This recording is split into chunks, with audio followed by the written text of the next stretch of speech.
Morte acaba de ser confirmada e eu vou trazer todos os detalhes e destaques dessa notícia que abalou as estruturas da política brasileira de Brasília. Eu vou explicar absolutamente tudo que acabou de acontecer, tudo que foi confirmado aqui após essa tragédia, gente, tá? Realmente foi uma tragédia fatal e letal que acabou de ser confirmada. Eu vou trazer essa informação completa nos mínimos detalhes aqui para todos vocês. Outra bomba, gente, tá? Jornalista da Globo acaba de confirmar notícia terrível sobre Lula da Silva, gente, tá? Jornalista da Globo entrou em desespero, gente, tá? Jornalista da Globo em desespero acaba de confirmar notícia terrível sobre Lula da Silva, e eu vim correndo aqui trazer essa informação porque é de grande interesse de todos vocês que estão do outro lado me assistindo aqui agora neste exato momento. E também, gente, tá? Agora há pouco o ministro Alexandre de Moraes acabou de tomar decisão bombástica sobre Jair Messias Bolsonaro, gente, tá?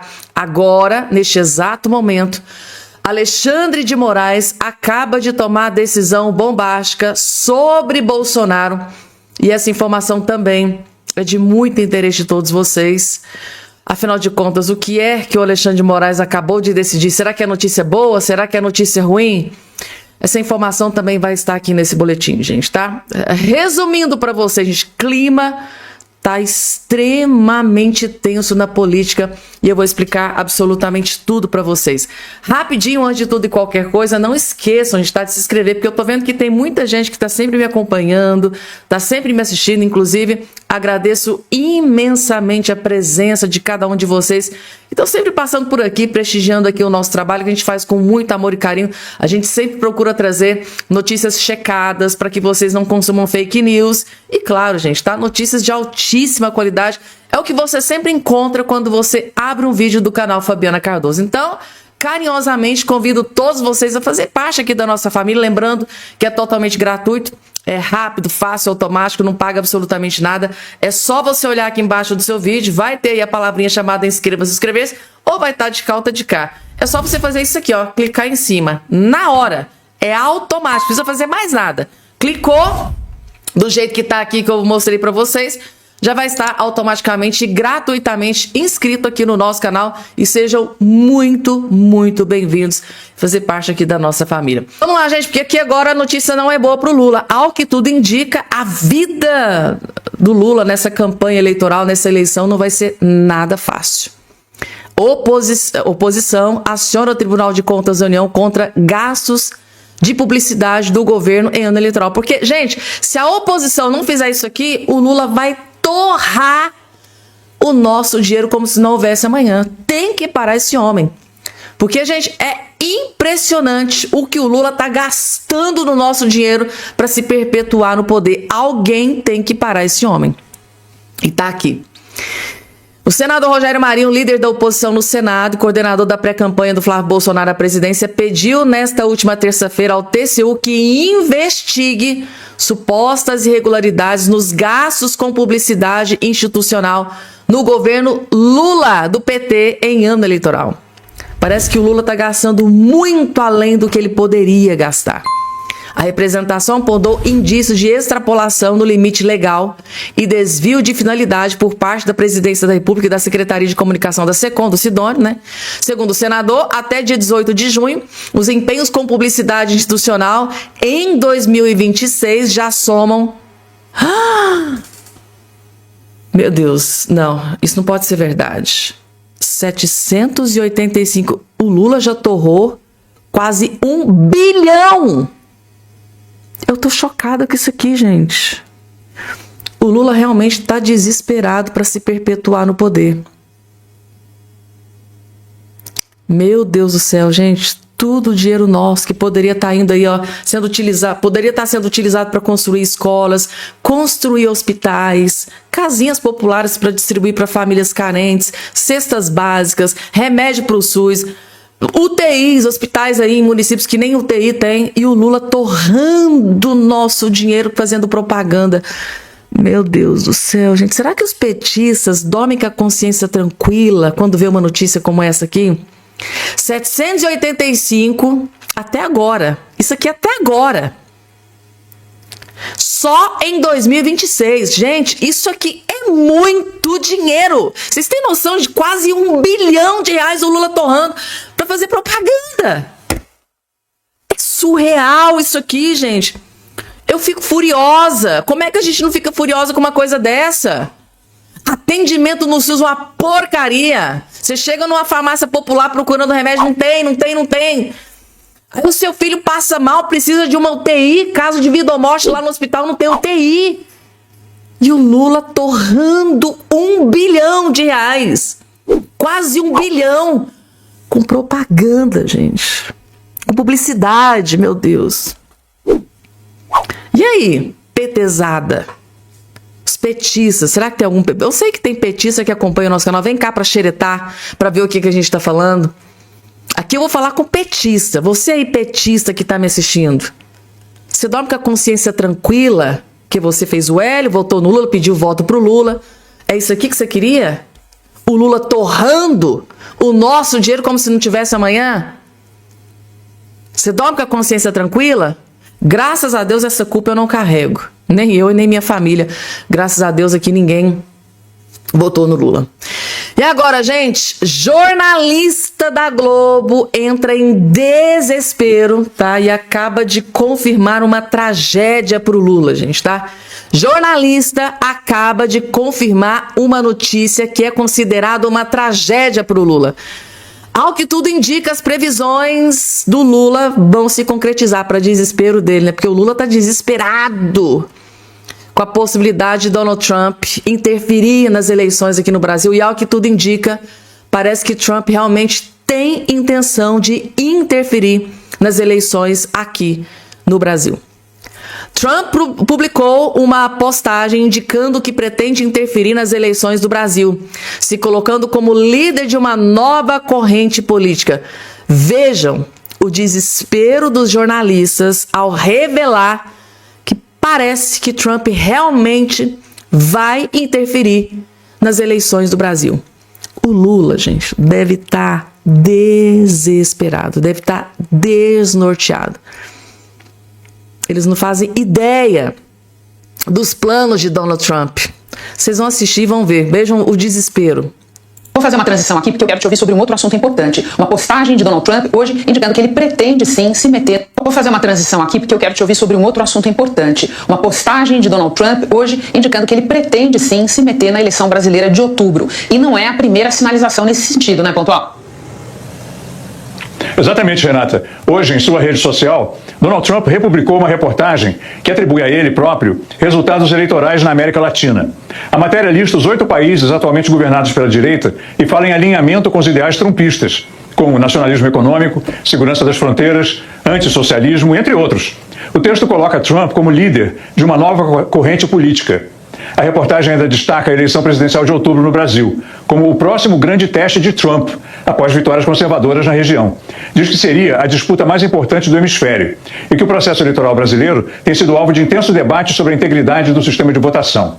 Na semana passada, Trump já tinha dito que o Brasil se tornou politicamente perigoso e que considera o presidente Lula muito volátil, depois que os dois líderes se encontraram às margens da cúpula do G7. Na ocasião, Lula respondeu falando para o norte-americano não se meter no pleito nacional. Lembrando que no mês passado, Trump recebeu Flávio Bolsonaro na Casa Branca e poucos dias depois, os Estados Unidos sugeriram um tarifaço de quase 40% aos produtos brasileiros, Renata.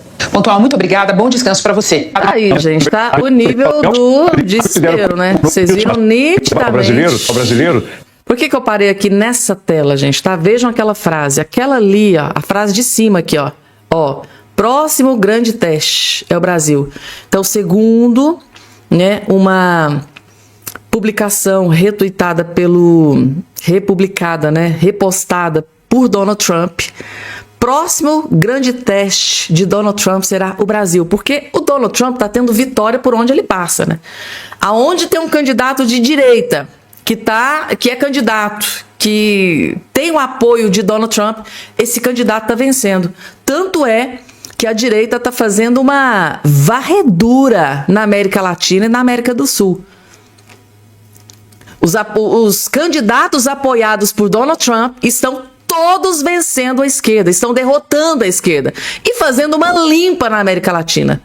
Recentemente aí foram 4 ou 5 eleições que o Donald Trump apoiou o candidato de direita e todos tiveram vitória. Todos tiveram vitória. Né? Recentemente agora na Colômbia, tem lá no Peru, que a candidata lá tá 99% lá já garantida. Tem outros aí, né, no Chile. Tá aí, gente, tá lá na Bolívia, com Rodrigo Paes. É isso, gente, tá? Donald Trump apoia e o cara ganha. E qual que é o grande desespero do Lula aqui? É essa frase, próximo grande teste. Então, ao que tudo indica, o próximo grande teste de Donald Trump será o Brasil. Ou seja, o próximo alvo de Donald Trump será o Brasil, pode ser o Brasil. Esse é o desespero, porque o Donald Trump, ele apoiou todos esses outros candidatos aqui na América Latina, todos venceram. E o desespero do Lula é, se Donald Trump declarar apoio a Flávio Bolsonaro, Flávio Bolsonaro ganha grande munição de ter um apoio, gente, do presidente dos Estados Unidos.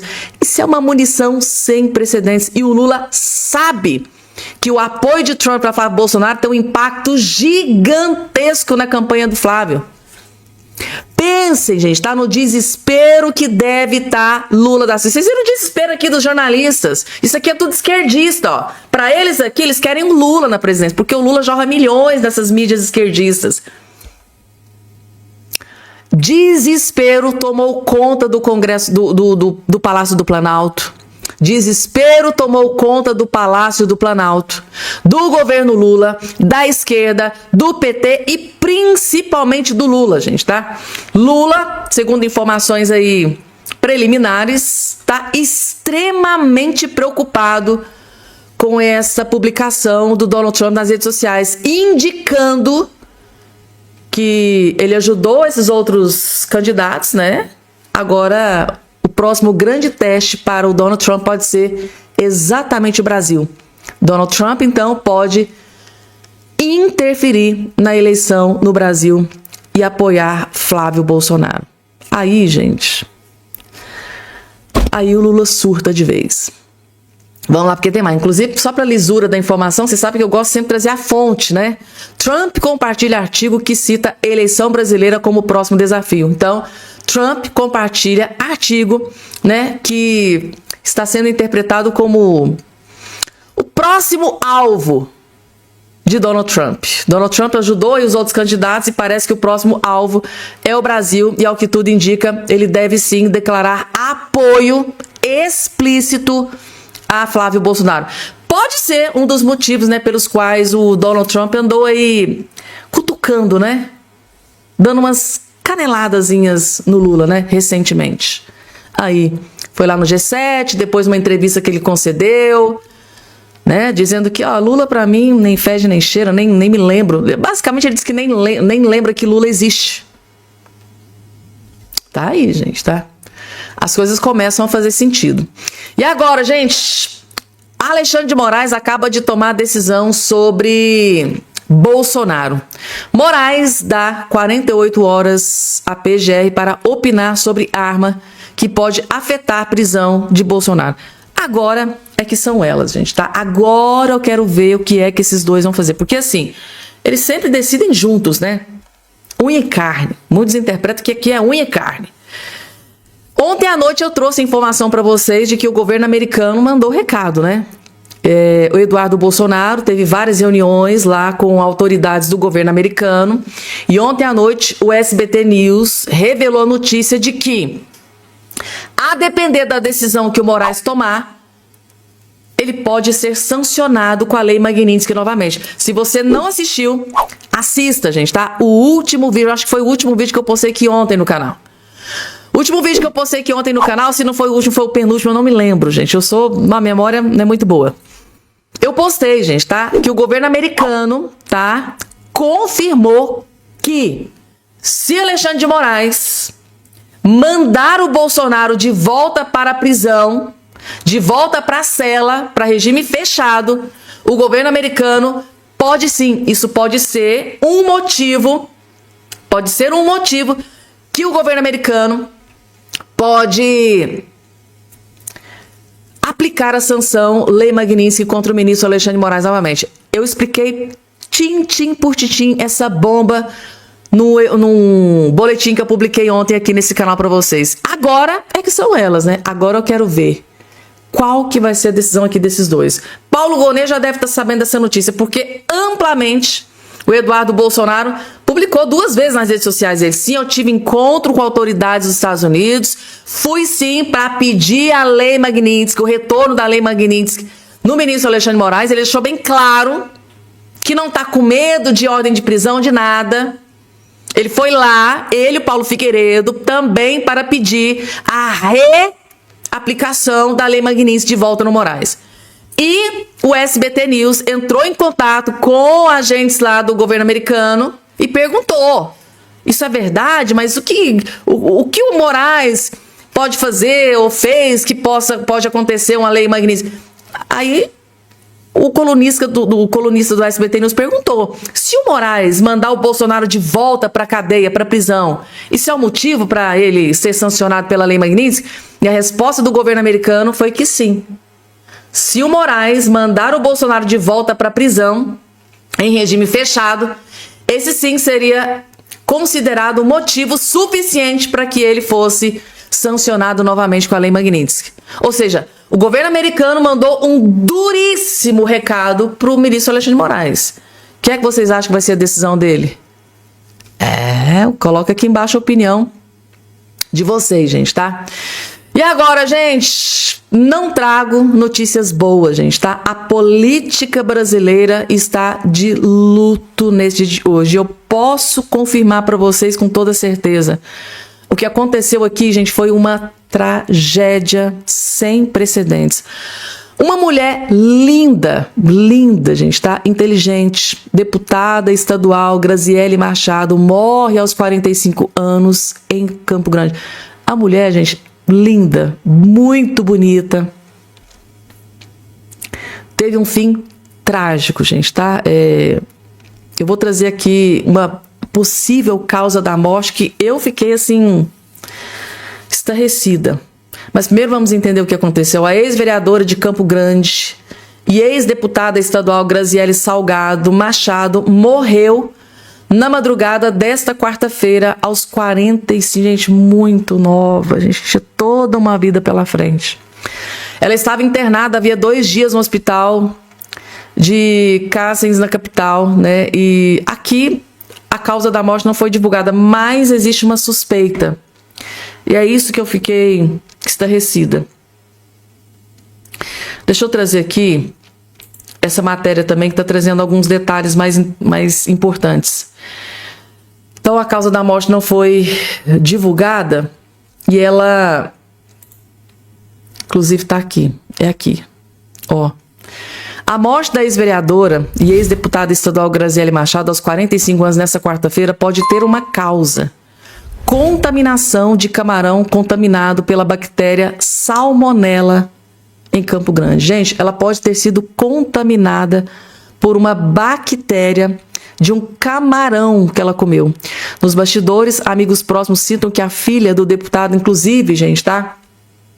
Ela é filha de um deputado do PL, Londres Machado.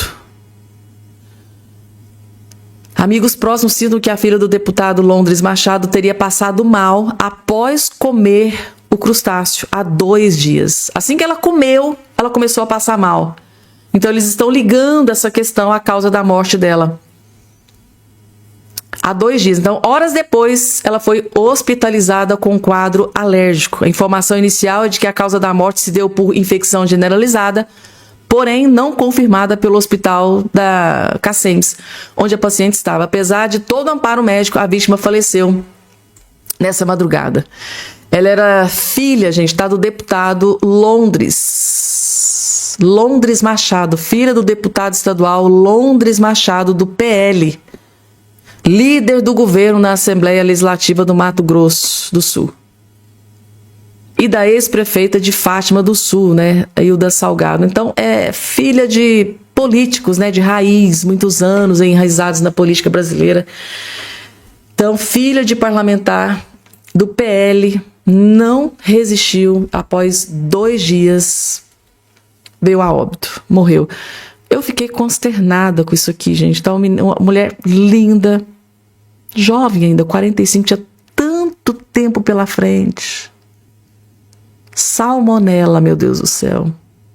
É chocante, não é, gente? É chocante.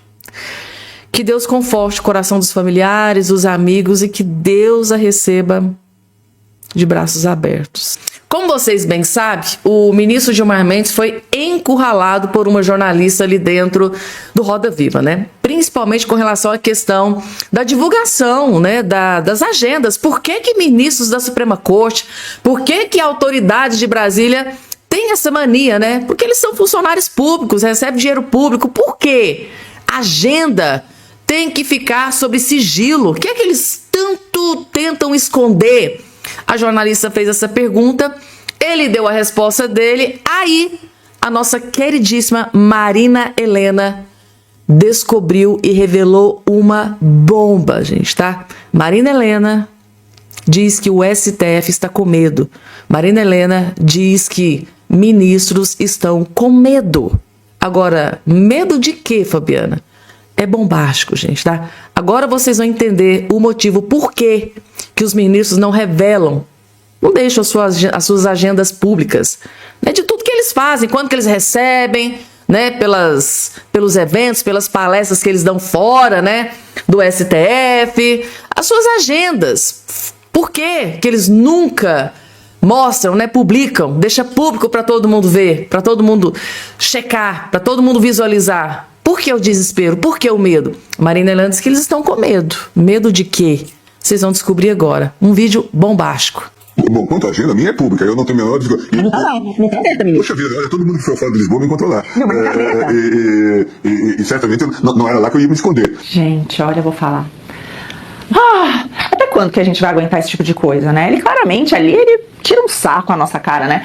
Quem quiser me encontrar pode ir no Fórum de Lisboa e certamente não é lá que eu vou me esconder. Ele fala assim, numa boa do Gilmar Palusa, né? Aquele encontro ali do lobby, o maior encontro de lobby do país, né? Patrocinado por um monte de empresário, que tem um monte de processo, não só no STF, mas também no STJ, que vão pra ali e financiam, assim como a gente soube que fez o Banco Master, né? Aquele regabofe de uísque ali, Macallan, que tava todo mundo ali, né? O Andrei Rodrigues, o Paulo Gonet, Alexandre de Moraes, e assim sucessivamente. Então, assim, gente, o que é isso? É um escárnio. A pergunta é muito simples. Qualquer servidor público tem que ter agenda pública, dizer com quem que se encontrou e o assunto que foi tratado. Só que isso aí no Brasil virou palhaçada, né? O tanto que o ministro ri da cara da jornalista, né? Ele riu da cara da jornalista. E, portanto, de todos nós, os brasileiros, com essa piadinha fajuta. Porque a minha agenda lá é pública. Só não tá todos os encontros que a gente realmente gostaria de saber, né? Esses não são públicos. E o que a gente sabe é que isso acontece o tempo inteiro.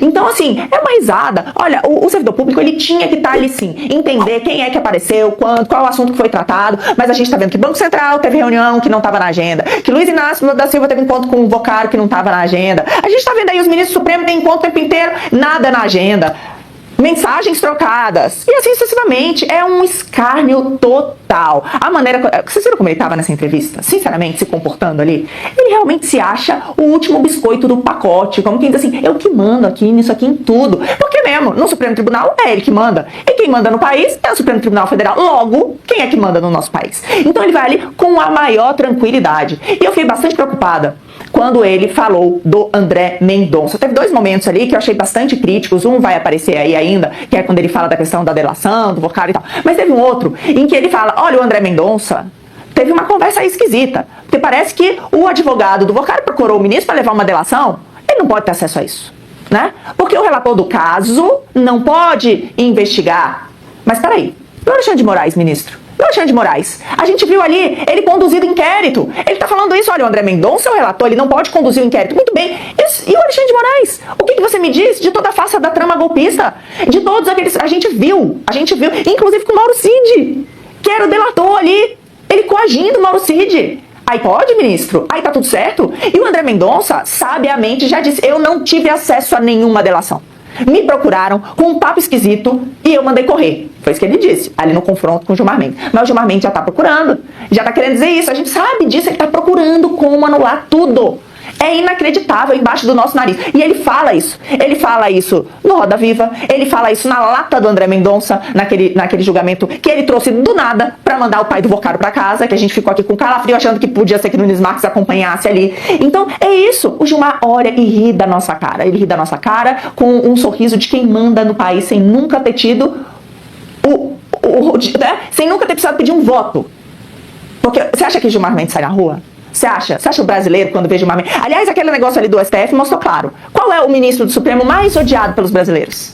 De acordo com as pesquisas, é o próprio Gilmar Mendes. Então ele vai lá pra fora, né? Ele agora tá indo pra Lisboa porque tá mais difícil ir pros Estados Unidos e tal. Mas ele vai lá pra fora, pra poder jantar, andar nas ruas, ainda assim. Ó, ele não fica em paz não, né? A gente viu ali o Sérgio Tavares, né? Indo ali atrás do ministro, perguntando várias coisas. Então assim, não é fácil a vida dele, mesmo fora do Brasil. Mas o custo é baixo, né? Para quem consegue mandar em todos nós, como diria a ministra Carmen Lúcia, mais de 200 milhões de pequenos tiranos aí, sem um voto, sem se dar o trabalho de ter aceitação pública, sem se dar o trabalho de correr para pedir voto, sem se dar o trabalho nenhum, sem nenhuma legitimidade. Manda e desmanda no país.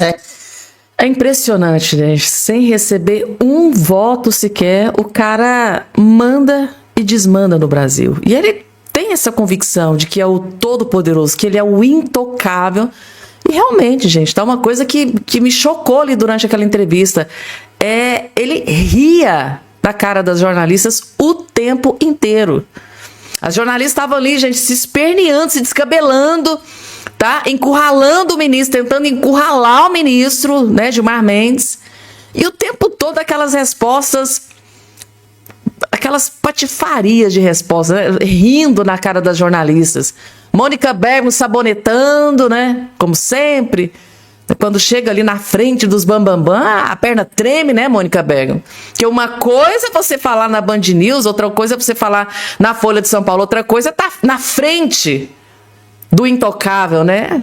Amarelou, Mônica Bergamo amarelou durante aquela entrevista, né? Eu achava engraçado que, assim, ela falava em autoridades, líderes, gente ligada ao Lula, envolvido no escândalo do Banco, mas em nenhum momento ela citou que o Moraes, que o Toffoli estavam envolvidos. Interessante, né? A forma com que esses jornalistas ficam na frente dos intocáveis, dos ministros da Suprema Corte. Mônica Bergamo foi uma decepção.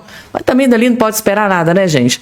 Mas, assim, é disfarçatez, né, gente, tá? Eles se acham intocáveis, impunes, eu posso fazer o que for, eu posso ajudar a blindar um ministro aqui, acolá. Eles sabem que nada vai acontecer, não existe uma corte acima do STF. Quem vai julgar o STF? PGR. Esse PGR, que inclusive, segundo aí a imprensa, já teve negócios, já foi sócio do Gilmar Mendes. Vocês acham que o PGR vai dar um passo contra o ministro Gilmar Mendes, ou o ministro Alexandre de Moraes, ou quem quer, qualquer que seja o ministro? Claro que não, gente. Ou seja, eles sabem que vão sempre ficar impunes, que são realmente intocáveis. Pelo menos essa impressão que a gente tem a impressão que eles têm. Marina Helena fez um belíssimo comentário de encontro àquilo que eu sempre venho repetindo para vocês aqui no canal. Tudo que a Marina Helena disse aqui é exatamente tudo que eu venho falando. O jornalista Silvio Navarro também fez um comentário também nesse sentido. É impressionante a disfarçatez, a cara de pau, de rir. Eles riem da situação. Mas, porém, entretanto, contudo, todavia, ano que vem o Senado Federal pode ter um novo formato, né? E será que esse sorrisinho do Gilmar Mendes vai continuar no ano que vem? Porque o plano, vocês lembram da fala do Bolsonaro lá, naquela manifestação? Me deem 50% do Congresso Nacional que eu mudo o destino do Brasil. E vocês sabem do que o Bolsonaro estava falando. Eles sabem do que o Bolsonaro estava falando. Tanto é que eles derrubaram o Bolsonaro. Mas ressurgiu aí o Flávio Bolsonaro. E se o Flávio Bolsonaro for eleito presidente da República, ou se, pior ainda, se o Congresso, se a oposição, se o Bolsonaro, se o Flávio Bolsonaro, se eles conseguirem eleger o número maior de senadores, eles podem colocar o Rogério Marinho como presidente do Congresso Nacional, presidente do Senado, e com a maioria do Senado Federal, gente, aí sim, eu acho difícil esse sorrisinho aqui, ó, esse sorrisinho está aqui na cara do ministro Gilmar Mendes. Se a oposição, se o Bolsonaro fizer a maioria de senadores no Senado Federal, eles sabem que o estrago pode ser feito.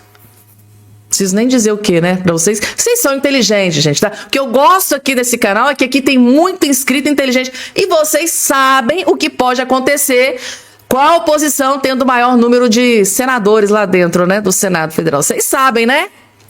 Quero ver, vocês sabem, né? Coloca aqui embaixo nos comentários. O que é que vocês acham que vai acontecer? Coloca aqui embaixo nos comentários. Vamos lá, gente. Senador da República, Carlos Viana, ex-presidente da CPMI do INSS, que partiu para cima de vários aliados do Lula, soltou mais uma bomba atômica. E o desespero tá tomando conta do PT, do Lula e da esquerda. Calma que vocês vão entender. Um homem que roubou milhares de aposentados e sumiu. Eu prendi esse homem ao vivo durante a CPMI do INSS e hoje ele está foragido. Carlos Roberto Ferreira Lopes, o famoso mão preta do INSS, presidente da Conafer, apontado pela investigação como peça central de um esquema bilionário contra aposentados brasileiros. E eu nunca vou esquecer aquele depoimento. Contradição atrás de contradição, omissão, resposta incompatível, mentira, até que chegou um momento em que não dava mais. Ali mesmo, durante a sessão da CPMI, eu determinei a prisão dele. Mas sabe o que aconteceu, gente? Pagou fiança, saiu pela porta da frente. Depois disso, a Polícia Federal foi até a casa de uma suposta namorada para cumprir mandado de busca e apreensão. No dia seguinte, ela foi encontrada morta. Mais um episódio cercado de mistério. Em um caso que já revolta o Brasil inteiro. Hoje, a Justiça procura e o Brasil pergunta como alguém apontado em um esquema bilionário simplesmente desaparece. Porque nós não estamos falando de um golpe pequeno, não. O esquema causou mais de 6 bilhões de prejuízo. Dinheiro de aposentados, de pensionistas, dinheiro de gente humilde. E a investigação aponta coisas absurdas. Assinaturas falsas, documentos falsos, beneficiários fictícios, descontos sem autorização, idosos sem roubado, sem nem saber. E olha o tamanho disso. Nos últimos anos, os descontos ligados à Conafer cresceram 790 vezes, enquanto milhões de aposentados lutavam para comprar remédio. O esquema movimentava milhões. E sabe o que é mais revoltante? Mesmo depois da prisão, mesmo depois das operações, mesmo depois de tudo vir à tona, o principal nome da Conafer continua foragido. Então eu faço uma pergunta simples às autoridades brasileiras. Onde está o mão preta do INSS? Quem está protegendo? Quem deixou escapar? Porque o aposentado não pode fugir da conta de luz, não pode fugir do remédio, não pode fugir da fome, mas quem roubou bilhões consegue desaparecer do mapa. Quem roubou aposentado tem de responder. E a Polícia Federal precisa encontrar esse foragido. É muito grave isso aqui, né, gente, tá? O poderoso da Conafer, o mão preta, gente, tá?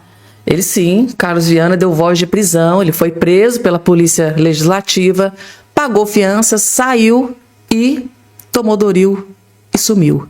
Simplesmente sumiu. Mas o caso mais cabuloso em toda essa história, gente, é o seguinte: ele esteve na casa da namorada, no dia seguinte, essa namorada foi encontrada morta. E muita gente se questiona até hoje. Será que foi uma queima de arquivo? Será que essa mulher sabia muito? Será que ele se abria com essa namorada? Será que ele contava, né, os desvios, a roubalheira, as fraudes? Será que ele contava alguma coisa para essa namorada? Será que ele enviava algo comprometedor para o celular dessa namorada? Será que ele entregou algum documento, né, que pudesse ser usado contra ele para essa namorada? Será que essa namorada sabia de muita coisa, podia entregar alguma coisa para a Polícia Federal, poderia ser usada pela Polícia Federal, poderia colaborar com a Polícia Federal? Gente, a grande dúvida é: será que foi queima de arquivo? Será que apagaram essa mulher? Porque assim, gente, muita coincidência. Esse cara vai para a CPMI, recebe voz de prisão, é preso, é solto, dias depois vai para casa da namorada e no dia seguinte essa namorada morreu. Caso cabuloso, gente, tá? Da CPMI do INSS. E agora eu faço para vocês inscritos aqui nesse canal a pergunta que o senador Carlos Viana tá fazendo. Será que alguém ajudou ele a fugir? Esse homem hoje é declarado foragido pela Polícia Federal. Ele teve prisão decretada, é considerado foragido, ele fugiu. Será que alguém ajudou? Será que alguém está financiando esse cara? Será que alguém está ajudando esse cara financeiramente? Será que ele guardou muitos milhões e está usufruindo desses milhões que foram roubados dos velhinhos do INSS? São muitas perguntas que exigem respostas. Impressionante, gente, tá? É impressionante. Conafé. Escândalo de corrupção, gente, tá? Escândalo de corrupção, meu Deus. Meteram a mão, saquearam os velhinhos durante o governo Lula. Saquearam os velhinhos do nosso país, acamados, doentes, principalmente durante esse desgoverno Lula da Silva. Chocada, gente. E aí, vocês acham que alguém tá ajudando o Mão Preta, foragido? Coloca aqui embaixo a opinião de vocês.